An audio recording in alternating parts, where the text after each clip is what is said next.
Hola, ¿qué tal? ¿Cómo están? ¿Cómo les va? Empezó el frío, ¿eh? Usted, si es grupo de riesgo, todavía está a tiempo de vacunarse. Recuerde que si tiene un bebito entre 6 meses y 2 años de vida, debe darle 2 dosis de vacuna antigripal. También nosotros, que somos personal de salud, debemos vacunarnos. Aquellas embarazadas, en cualquier trimestre del embarazo, y si no hicieron el embarazo, lo tienen que hacer 10 días posterior al parto, mayores de 65 años.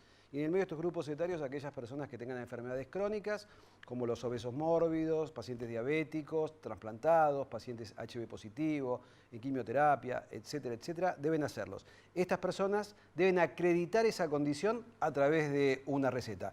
Los demás, solamente con acreditar la edad es suficiente para poder hacerlo. Obviamente las embarazadas se ven que están embarazadas, así que se vacunan sin ningún problema. Estamos a tiempo. Recuerden que la vacuna antigripal salva vidas y que la gripe no es una enfermedad banal, que la gripe puede provocar la muerte. De hecho, en la República Argentina, entre 3.000 a 5.000 personas por año fallecen a causa de las complicaciones que ocasiona la gripe.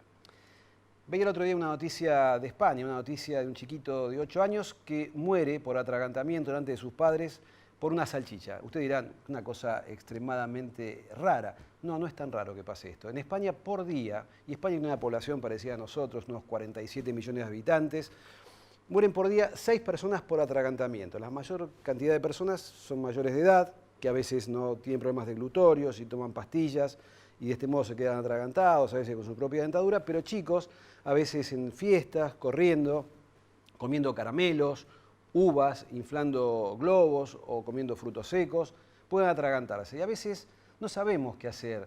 Y es muy común que una persona se atragante, comience a toser y uno le pegue un poquito así en la espalda y dice San Blas, San Blas. Y esto es peor, porque imaginen ustedes, tiene una bolita en la garganta, ustedes le pegan, esa bolita se enclava en la garganta y de este modo la persona queda asfixiada.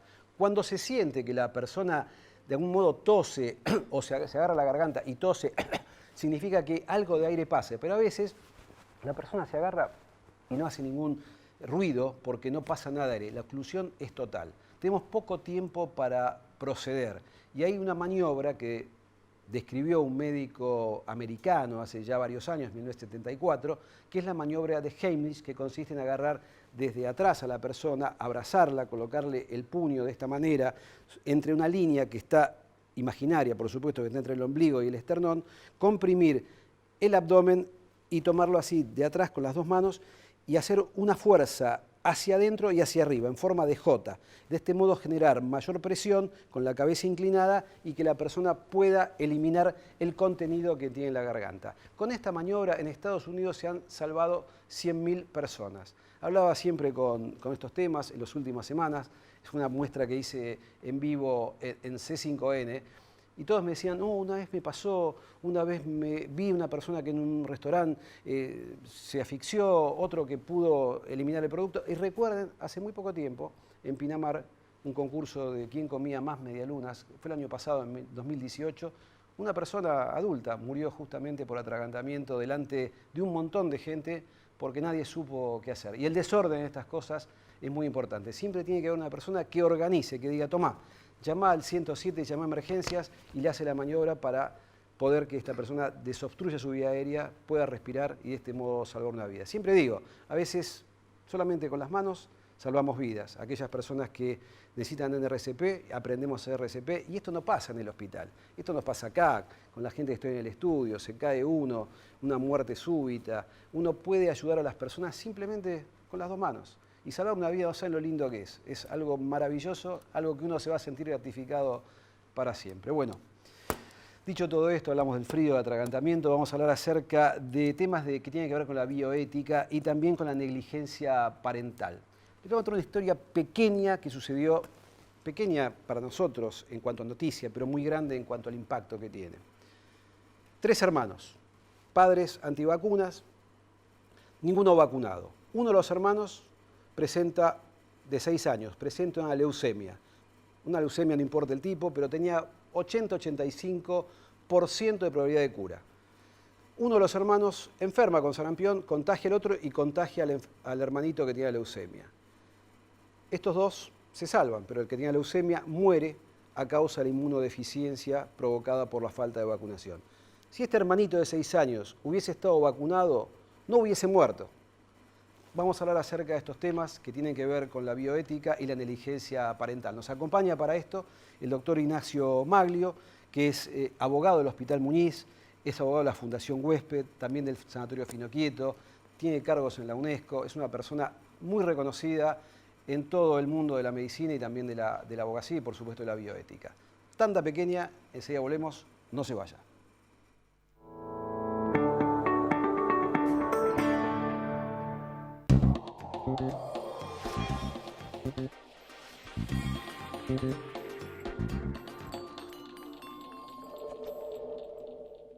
Mi secreto para tener pestañas más largas y cejas con más volumen es EcoGear. EcoGear contiene extractos naturales, es hipoalergénico y sin parabenos. Con el rostro limpio y sin maquillaje es muy fácil de aplicar. Usa EcoGear día tras día y en pocas semanas vas a notar los cambios. La revolución en cejas y pestañas llegó con EcoGear. EcoGear, naturalmente bella. Próbalo vos también.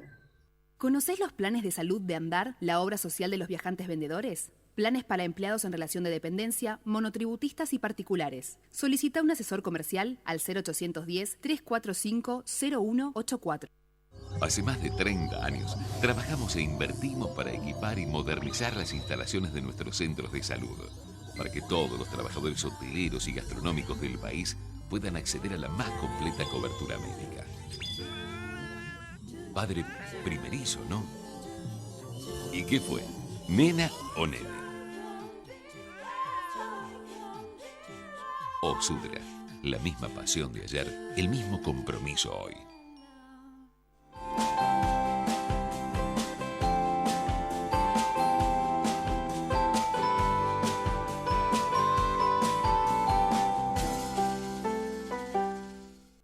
Cuando el juego se vuelve una necesidad, deja de ser un juego. Entre todos, podemos prevenir la ludopatía. Pedí ayuda llamando al 0800-444-4000. Buenos Aires, provincia. Entre todos, podemos más. Sanity Care, una empresa con años de experiencia en el cuidado y bienestar de las personas en la comodidad de sus hogares, capacitando y entrenando constantemente a su personal, porque cuando una persona necesita atención, la eficiencia y rapidez son lo más importante. sanitycare.com. Innovación permanente. Vago, ética al servicio de la salud.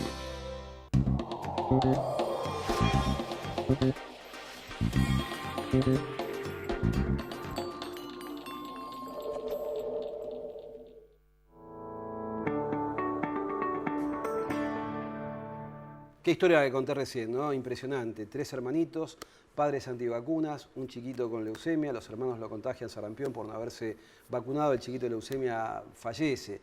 ¿Qué pasa ahí con los padres? ¿Cuál es la responsabilidad de los padres? Estamos aquí con el doctor Ignacio Maglio, gracias por haber venido. Un placer tenerte acá. Ahora me entero que éramos del mismo barrio, así que mejor aún todavía. Trabajamos juntos en el hospital, el Sanatorio Finoquieto, mejor dicho. Y hablamos acerca de esto, de la responsabilidad que tenemos los padres en cuanto a la vacunación de los hijos, la lactancia. Surgen un montón de dudas, de cosas que a mí particularmente me impresionan, y la noticia del otro día fue parecida a esta. Una chica enferma también de una leucemia, en Italia fue esto. Los padres deciden no darle quimioterapia. Ven un médico de Alemania que proponía a estos pacientes tratarlos con vitaminas y corticoides. La chica fallece. El gobierno italiano decide enjuiciar a los padres y la sentencia son 2 años de cárcel. Yo creo que la condena más grave es obviamente perder un hijo. Nadie quiere perder un hijo. Nadie quiere perder un hijo. Y el castigo es enorme de haber perdido un hijo. Y encima de eso la ley es aplicada sobre ellos. Contame un poco acerca de estas historias que te conté. ¿Cuál es la responsabilidad que tenemos nosotros como padres con respecto a la salud de nuestros hijos? Bueno, primero gracias por invitarme, un placer estar aquí compartiendo este programa contigo y gracias por tu compromiso básicamente con estos temas que creo que son centrales. Centrales porque tienen que ver con la salud colectiva, tienen que ver con la protección de la salud pública. Estos temas siempre plantean una tensión, digamos, entre lo que sería el derecho a la salud individual, el derecho supuestamente de los padres a decidir sobre la salud de sus hijos y la tensión que existe cuando esto pone en riesgo la afectación de terceras personas que no tienen forma de defenderse. Yo siempre digo que aquí lo que hay que hacer es una equiponderación, digamos, de derechos, valorar las creencias que están en juego, pero yo creo que hay que ser muy firmes cuando entran en juego la posibilidad de generar daños a terceros. Vos fíjate que nuestro país, gracias a Dios, tiene una tradición muy importante en materia de inmunizaciones. Vos sabés bien que el calendario de inmunizaciones en Argentina es absolutamente precursor en términos de progresión de derechos. Y este año, a principios de este año, se sancionó una nueva ley de vacunas que propone varios instrumentos que dan, de alguna forma, solución a estos dilemas que vos planteás. En primer lugar, la universalización, la vacunación gratuita, la accesibilidad. Y aquí, esto es muy importante, las vacunas son obligatorias y universales. ¿Qué quiere decir esto? El dilema es qué hacemos con el renuente, lo que decía vos, qué hacemos con aquellos padres que no quieren vacunar a sus hijos. ¿Cómo el Estado entonces podría compeler violentamente agarrando a esos chicos y vacunándolos compulsivamente? Bueno, ahí hemos tenido casos. Hay dos casos que llegaron a la Corte Suprema, uno vos lo conocés, a partir de un caso en Mar del Plata, donde el grupo de trabajadoras sociales denuncia justamente a la justicia estos padres con esta suerte de New Age, de movimiento antivacunas, negaban y pretendían hacer valer un paper que está muy discutido sobre que las vacunas podían provocar cierto tipo de eventos adversos como el autismo. Hay evidencia suficiente, vos bien sabés que después del agua potable las vacunas es el instrumento que en mayor cantidad de vidas salvó y previno muertes en el mundo. Entonces, en este caso, la jurisprudencia fue muy concreta y dijeron, bueno, miren, hay un aspecto que es la salud colectiva, hay otro aspecto fundamental que es el efecto rebaño, digamos, vos lo podés explicar mejor que yo, es el desterramiento de enfermedades a partir de los sistemas de vacunación obligatoria.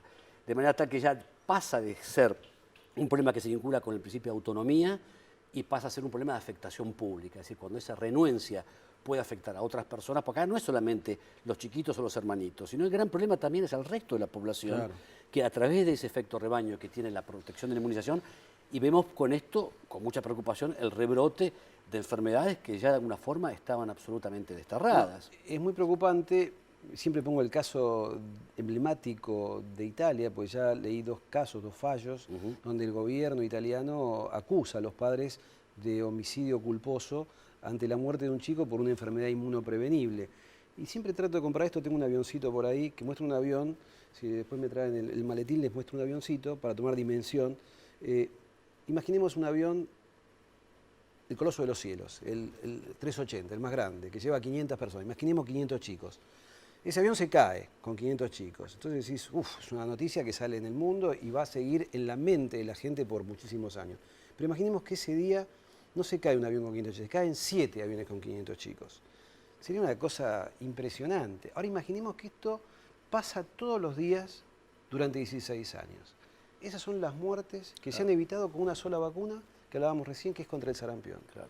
Con una sola vacuna, 20.400.000 chicos evitaron de morir justamente por una sola vacuna, que es la vacuna que en un momento cuestionó esta persona, este médico inglés, Andrew Wakefield, fraguando estudios, totalmente, trabajando para un negocio, totalmente, a través de juicios a las farmacéuticas y haciendo estudios innecesarios a chicos que no necesitaban estudios, totalmente, y que después fue desmentido por la misma revista, una prestigiosa revista que vos la conocés bien, yo la conozco bien, de Lancet, tuvo que salir a pedir disculpas públicas, diciendo que esto había sido un fraude. Andrew Wakefield fue expulsado, digamos, del Colegio Médico de Inglaterra, está trabajando en los Estados Unidos. Pero una sola vacuna que cuesta $1 evitó 20 millones de muertes. ¿Qué está pasando ahora? Rumania, principalmente, Italia, son los casos que más casos de sarampión hay. Si bajamos, digo esto, es como bajar la guardia y entran todas las piñas. Lo que vos decías, pues la madre dice, no, mi hijo no se enferma, el que no se vacuna. No se enferma porque tu hijo está protegido por los demás chicos de padres responsables que vacunan a sus hijos, entonces protegen a tu hijo que no se ha vacunado. Ahora, si en vez de 1 son 5 los que no se vacunan, ya estamos en problemas. Cuando baja la tasa de vacunación es cuanto más problemas tenemos. Bueno, justamente, mira, vos hablas del caso de Rumania e Italia, Nueva York, el Estado de Nueva York acaba de tomar medidas absolutamente compulsivas porque se dieron cuenta, digamos, que uno puede promover la autonomía o el derecho o la responsabilidad parental, como vos decías, pero con ciertos límites. Alemania hoy tiene 300.000 chicos sin ningún tipo de inmunización. Y Alemania acaba de sacar una ley que va a regir a partir de unos próximos meses, en donde, por ejemplo, va a haber penas por supuesto, penas, digamos, en algún caso privativas de libertad, pero inician con penas, por ejemplo, entre 2.500 y 15.000 euros a aquellos padres que sean renuentes. Yo por eso digo lo siguiente, digamos, acá la carga de la evidencia es fundamental. Nosotros necesitamos una medicina basada en la evidencia, vos claramente has dado bien los datos, pero también necesitamos conciencia colectiva, ¿no? En términos de derechos colectivos. La Argentina, como te decía antes, tiene esta nueva ley. Recordemos que la ley anterior de las vacunas era una ley del proceso, con muchas deficiencias legislativas. Hoy tenemos una ley a iniciativa del diputado Schelling, que es un médico muy comprometido, pediatra, vos lo conocés con la salud pública, tucumano. Y justamente esta es una herramienta legislativa muy importante que incorpora, entre otras cosas, la universalidad, la responsabilidad del Estado Nacional para la compra, por ejemplo, de la vacuna en las 24 jurisdicciones, algo que es muy importante para asegurar justamente la accesibilidad. Y después, algunos instrumentos que acompañan la posibilidad de tener una cobertura total. Por ejemplo, acompañar certificados en el momento que el chico va a la escuela primaria, a la escuela secundaria, en algunos registros, en algunos trámites burocráticos, la necesidad o la exigencia de tener justamente el calendario al día. El gran dilema es, bueno, ¿qué hacer frente a los padres renuentes o a las familias renuentes? Y bueno, yo creo que acá la responsabilidad de los agentes sanitarios es muy importante en cuanto a generar convencimiento, a generar justamente lo que vos hacés, y la responsabilidad de los medios de comunicación también, ¿no? Generar convicción, evidencia y seguridad. Argentina tiene un programa de farmacovigilancia, vos lo sabés bien, Guillermo, muy importante de la ANMAT, donde no tenemos un solo evento adverso reportado al Sistema Nacional de Farmacovigilancia que dé cuenta de algún evento adverso serio, como los que supuestamente enarbolan estos movimientos antivacunas para, digamos, avanzar contra la seguridad de las vacunas. Así que yo creo que esto es muy importante y creo que también generar conciencia colectiva sobre la necesidad de continuar cumpliendo con los regímenes y con el régimen, digamos, de calendario universal. Vos conocés bien cómo es la aprobación de una vacuna a nivel mundial, ¿no? No es que uno dice, bueno, inventé una vacuna, vamos a aplicársela a Ignacio. No, esto es una serie de procesos que comienza en un laboratorio hasta que llega al humano y que llega al mostrador, digamos, para así decirlo, hasta que se vende el producto pasan muchísimos años y muchísimas pruebas de seguridad y eficacia, que son las dos cosas que debe tener cualquier fármaco, sobre todo tratándose de la salud de pequeños, ¿no? Totalmente. Nosotros, hay gente, el tema también es que hay gente muy joven, madres muy jóvenes, que hay palabras que no tienen, digamos, un correlato en cuanto a visibilidad. Si yo a una chica de 30 años le digo poliomielitis, no sabe de qué estoy hablando. Pero vos sabés de qué estoy hablando, yo sé de qué estamos hablando, lo sé de los dos lados, por la edad que tengo, porque el terror de mi madre, como tu madre, había sido la epidemia de polio en la década del 50, y no tener en la década del 60 otro brote de polio y que tu hijo entonces te agarraba de tu mamá de la mano, te llevaba a Alpi a vacunarte, te daba tercio de azúcar y tenía una conciencia tu madre porque sabía lo que era la poliomielitis. En esa época tampoco, antes del 60 y pico, no había vacuna contra el sarampión, o sea, también nos bancábamos las enfermedades, pero la gente no ve lo que pasa en un hospital, que puede pasar en la provincia de Buenos Aires, que puede pasar en el resto del país, de un chico complicado por sarampión y que se muera por sarampión. Sí, no, eso es imperdonable. A esta altura del conocimiento, a esta altura del siglo XXI, digamos, eso es absolutamente, digamos, inadmisible. Es una tragedia sanitaria, como vos lo decís, ¿no? Y vos como abogado, un chico que se muere por una enfermedad inmunoprevenible, como puede ser, por ejemplo, el sarampión, como puede ser, no sé, una hepatitis fulminante por hepatitis A.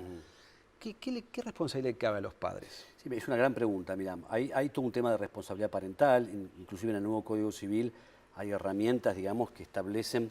Aquí hay dos temas, ¿no? Un tema que es lo que se denomina la progresividad en cuanto a que un niño pueda disponer de su propio cuerpo hasta determinada edad. Vos sabés que el Código Civil ahora plantea una categoría que es la categoría del adolescente, que a partir de los 13 años un adolescente puede tomar decisiones en cuanto a su salud. Pero antes, digamos, claramente está bajo lo que se llama la responsabilidad parental.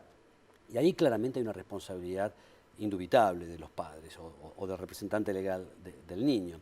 Yo te soy honesto, Guillermo, yo siempre fui bastante contemplativo en cuanto a que el peso de la ley y el castigo y la pena no eran estrategias, digamos, útiles para la salud pública.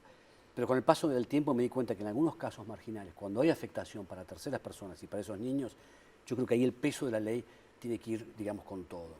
A ver, otro caso, por ejemplo.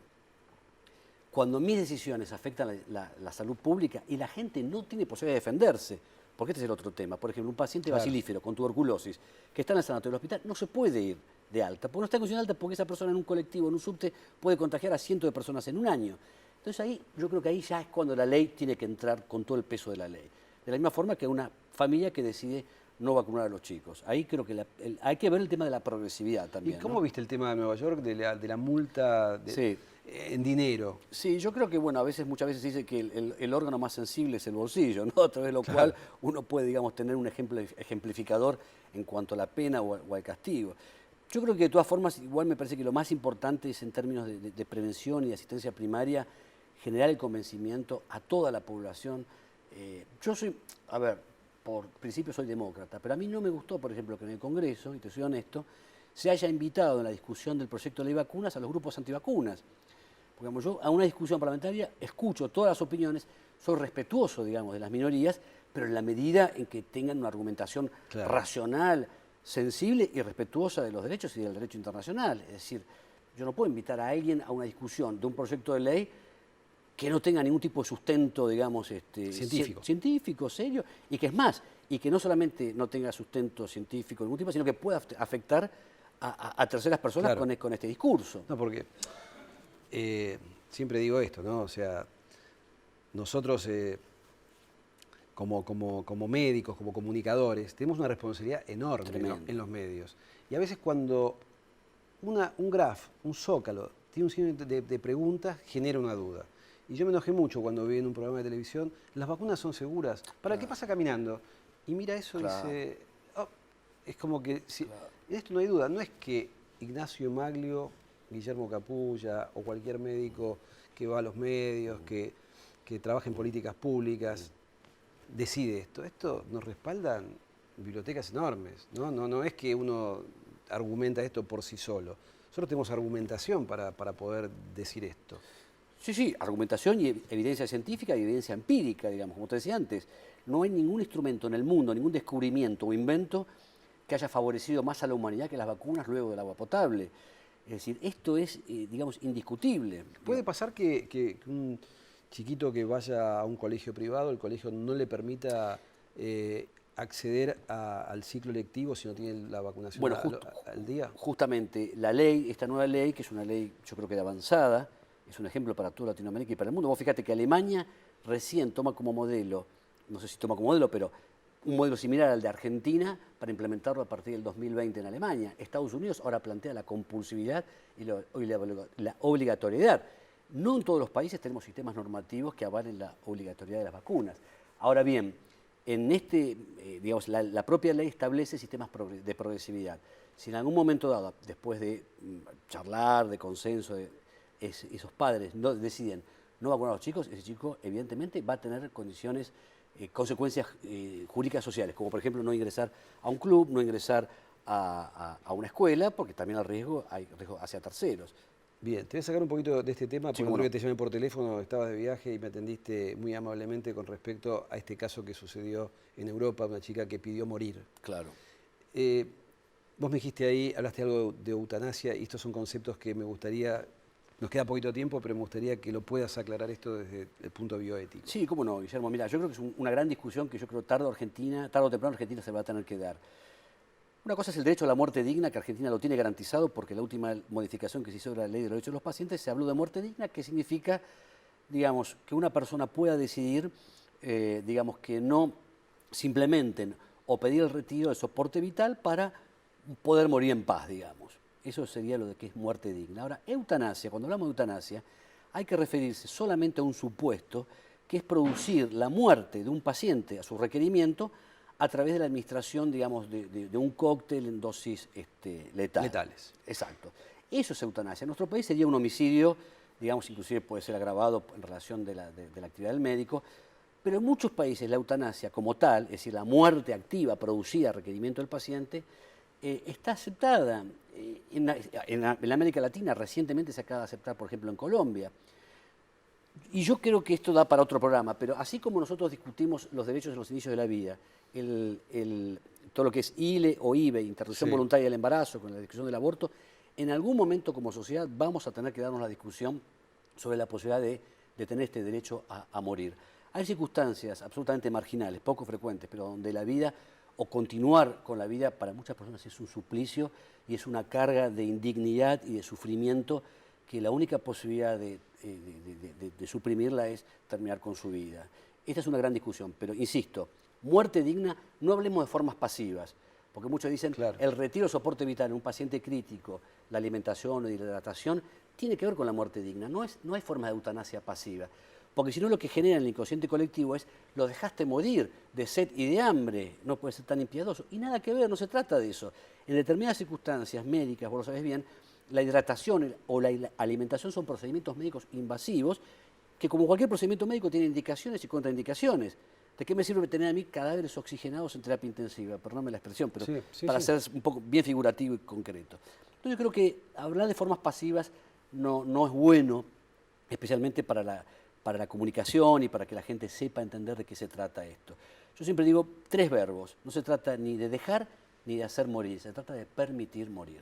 A mí me encanta hablar con vos porque hablas con todas las letras y siempre tenés conceptos claros, ¿no? La vez pasada también te recomendé para hablar en una radio y me llamaron para agradecerme tu claridad de conceptos. La verdad que el tema me gustaría que en otro programa podamos tocarlo, porque uno siempre viene trabajando en esto desde hace, yo 30 y pico años que ya me recibí médico, 36 años, y siempre estamos en este tipo de discusiones y temas que tampoco son, si bien son familiares de todos los días, desde el punto de vista legal y ético, nos cuesta muchas veces comprenderlo. Así que te agradezco muchísimo. No, por favor, Guillermo, agradecido soy yo. Un placer. Muchas gracias. Pues nos vemos como siempre todos los jueves 19 horas aquí en Intelex y Mujer. Muchísimas gracias.